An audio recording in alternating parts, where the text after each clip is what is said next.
We have taken back our land. We have secured our borders. And now we are taking back our money. No nation is free if its currency is controlled by outsiders. With this central bank, we declare that our destiny will no longer be written in Paris or Washington, but here by our people, for our future. Breaking news. Burkina Faso, Mali, and Niger have done it again. Guys, both Burkina Faso, Mali, and Niger set to launch AES Confederation Central Bank. As you can see, They said Africa would always need European approval to print money. They said we couldn't survive without France's CFA franc. They said Mali, Niger, and Burkina Faso would collapse without Western economic support. But guess what? They were wrong. The Alliance of Sahel States, AES, has just launched its own central bank. Yes, a bank not tied to Paris, Brussels, or Washington. A bank created by Africans, for Africans. This is the day economic slavery ended for millions. No more CFA franc. No more puppet economics. AES leaders, Captain Ibrahim Traoré, Colonel Assimi Goïta, and General Abdourahmane Tiani, have made history. By creating a new financial institution, they've declared war on neocolonialism. They've built the foundation for a new Africa, one rooted in dignity, pride, and power. And here on Afrique Vibe News, we're breaking it all down. What this new central bank means, why it matters, and how it will reshape the destiny of not just the Sahel, but the entire African continent. So stay with us, because what the AES has done is not just revolutionary, it's unstoppable.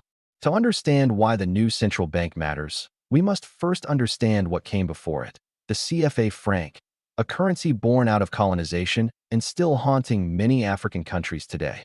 Created in 1945 by colonial France, the CFA franc was imposed on French West African colonies. After independence, it never truly left. Here's why it was problematic. 50% of the reserves of CFA-using countries had to be deposited in the French treasury. France controlled monetary policy, including currency printing. CFA users couldn't adjust interest rates independently. Even the CFA Central Bank, BCAO, had French representatives on its board. So what did this mean? It meant countries like Burkina Faso, Mali, and Niger couldn't fund massive infrastructure on their own, support local businesses with flexible credit, protect their economies from shocks like droughts or sanctions, escape the shadow of their colonial master. In short, the CFA franc made political independence feel meaningless. AES leaders knew this had to end. The idea of a Sahelian central bank began forming in late 2023 as military-led governments took control in Mali, Burkina Faso, and Niger. The leaders shared one belief: we cannot call ourselves free if another country controls our economy. Behind closed doors, economists, legal experts, and central bank technicians from the three nations began drafting the blueprint of a sovereign monetary institution. It had to be entirely African-owned, immune to foreign interference, backed by real assets like gold and natural resources, able to respond to local needs, not European markets.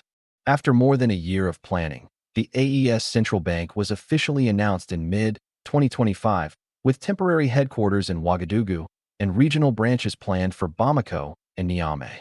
This is not a theoretical institution. It has a board, trained staff, legal frameworks, and an implementation plan. It is real and operational. This new financial body has an ambitious mandate. Its top priorities are: issue a new AES currency. This currency will not be pegged to the euro or dollar. It will be backed by gold, natural resources, and production capacity.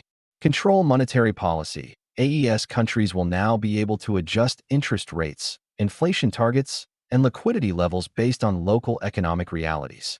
Promote intra-African trade. By ditching the CFA and its euro peg, the new currency can better facilitate trade between AES nations and other African countries. Fund development. The AES Central Bank will provide loans to agriculture, industry, energy, and education sectors, without IMF conditions. Build trust in African finance. It will also develop financial literacy programs, digital banking systems, and mobile payment infrastructure to ensure the people are involved. This is not just a bank. It's a symbol of economic justice. For decades, African countries gained political independence. On paper, flags changed, national anthems were sung, but the money remained foreign. Without financial control, countries cannot build lasting institutions, defend themselves from external manipulation, invest in future generations, break the cycle of poverty. As Kwame Nkrumah once said, "Seek ye first the political kingdom, and all else shall be added unto you." But what Nkrumah later realized, and what the AES now understands, is that without economic control, political control is hollow. With its central bank, the AES is finally turning theory into reality. They're matching their military independence with financial independence. That's revolutionary. Unsurprisingly, this move is shaking global institutions. The IMF has issued cautious statements, warning of monetary instability. France's Ministry of Finance expressed concern over the departure from the CFA system. But African leaders and analysts are celebrating. Guinea's interim government praised the AES move as a historic win for African financial pride. South African economists have called it a template for post-colonial economic architecture. Pan-African organizations like the African Union and Afreximbank are showing interest in collaboration. Most importantly, the people are celebrating. In the streets of Ouagadougou, Bamako, and Niamey, young people are painting murals, waving flags, and calling the central bank Africa's bank. There's excitement, hope, and momentum. So, how will this affect the everyday person? Local farmers can now get loans to buy equipment or expand their fields. Students can benefit from scholarships funded directly through government programs. Women entrepreneurs will gain easier access to microcredit. Job creation will surge in banking, IT, construction, agriculture, and more. Remittance systems will improve as AES citizens abroad can send money back home without Western fees. Most importantly, it builds national pride. The youth will grow up knowing that their countries are no longer financial slaves. They will learn about their own currency, printed in their land, protected by their people. During the bank's announcement, Captain Ibrahim Traoré delivered a powerful statement.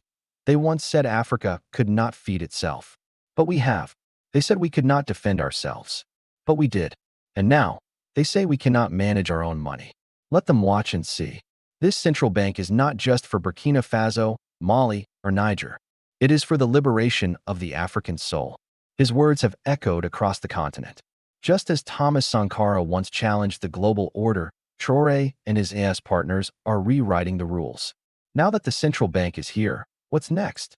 A new currency launch is expected within 12 to 18 months. A public education campaign will begin, teaching citizens how to use and trust the new system. Partnerships with other African nations may emerge, expanding the bank's reach. Gold reserves are being pooled from AES mines to secure the currency. A digital finance infrastructure will be built. AES plans to leapfrog into a modern, cashless economy. If the AES bank succeeds, it will serve as a model for Africa's future monetary independence. Here at AfricVibe News, we've covered it all, from Traoré's fight against corruption to Burkina Faso's new roads and free housing for the displaced. But this moment, the creation of the AES central bank, feels different. It is bold, strategic, defiant, African. It is what Nkrumah dreamed of, what Sankara died for, what young Africans are demanding. No longer will Africans deposit gold in France.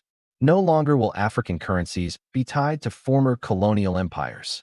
No longer will development be delayed by foreign financial interests. This is Africa rising, economically and unapologetically.